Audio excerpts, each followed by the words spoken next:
What's going on, y'all? Agent WD-40 here. Oh, boy, oh boy. It does look like Trump put it on Zelensky, but Zelensky had it coming to him. Don't come up into our Oval Office, our White House, the people's White House, and think you're going to run something. Boy, Trump sit there and told him, you're going to be responsible for World War III, and then the whole world's going to come down on you. Israel, you better take note, because the same thing that Zelensky's doing here is the same thing your country's doing, Israel. You're going to be next on that shit list, I guarantee you. Let's hear what J.D. Vance and Trump have to say. Mr. President, with respect, I think it's disrespectful for you to come into the Oval Office and try to litigate this in front of the American media. Right now, you guys are going around and forcing conscripts to the front lines because you have manpower problems. Yes, they do. And their manpower problem started at the beginning of their little war. And here's why. You guys remember when that war started? How many of them Ukrainian men were dressing up like women? And they were leaving with women and children instead of sitting there and staying behind and fighting for their country? Yeah, this is what Vance means by that. You have no manpower. And you're not getting any Americans to go over there. Because we're not fighting for your cocaine habit. And you're living life underneath America's welfare. Zelensky is a welfare baby in every essence. We supported everything. We gave him javelins, stingers, tanks. Well, we didn't as people, but Joe Biden sure did. Let's get in to see what old J.D. Vance has to say, our future president, J.D. Vance. You should be thanking the president for trying to bring it into this conflict. Have you ever been to Ukraine that you say what problems we have? I have been to. Come once. I've actually watched and seen the stories, and I know what happens is you bring them on a propaganda tour, Mr. President. Hey, J.D. Vance is right. That is all Zelensky is, and he knows he's being called out because you can look at him right here. He knows he's dust. He knows his country's dust, but it's all his doing. You know, you can't fly your own drones into a nuclear power plant like Chernobyl and think that everybody in America is stupid enough to believe that you didn't do it. Do you disagree that you've had problems bringing people into your military? And do you think that it's respectful to come to the Oval Office of the United States of America and attack the administration that is trying to prevent the destruction of your country? Now that's funny. The whole time that he's been in the White House, all he's done is sit there and talk smack about us, our White House, our current administration that's trying to bring peace. Even though we know for sure, this little idiot right here, he said there's no peace talks. And it'd be curious to see if he says that again right here live on TV. A lot of questions. Let's start from the beginning. Sure. First of all, during the war, everybody has problems. Even you, but you have nice ocean. And Oh yeah, because we're surrounded by oceans, that means anything, Zelensky. Please, do you know how many foreign submarines are out there on the East Coast? We hear about it all the time.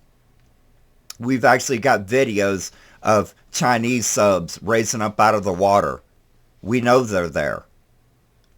Just because we're protected by two oceans, that doesn't mean a lot. In Ukraine, you shouldn't have been a country to begin with because you were actually USSR or Russia. So be thankful you got what you got. don't feel now, but you will feel it in the future. God bless. We ain't gonna feel nothing. Only thing we're gonna feel is more money in our pockets because we don't have to send Ukraine any kind of tanks, armories, Stinger missiles, javelins, none of that. The only reason why he is still alive today is because of our military equipment.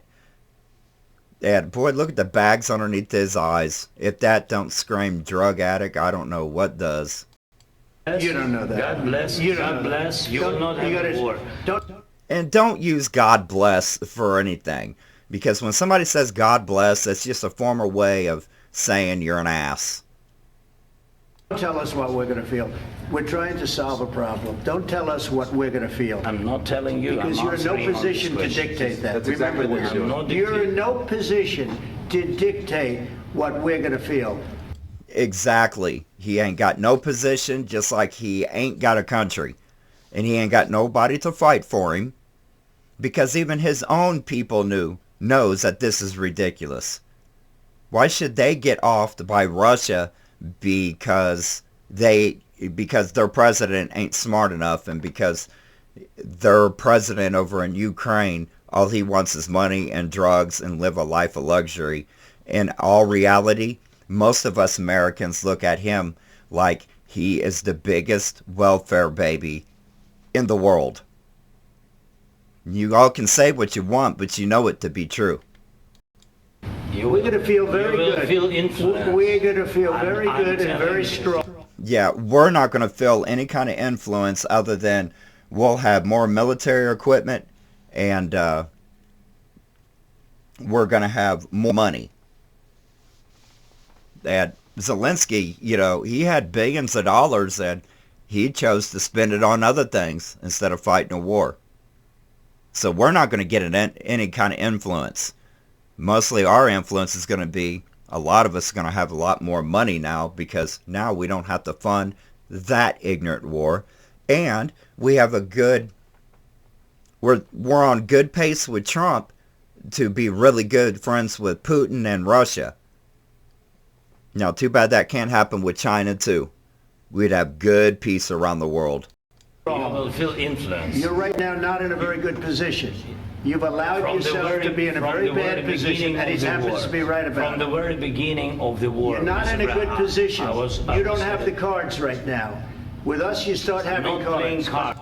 And Trump's right. Without the United States, would we even recognize Ukraine as a country right now?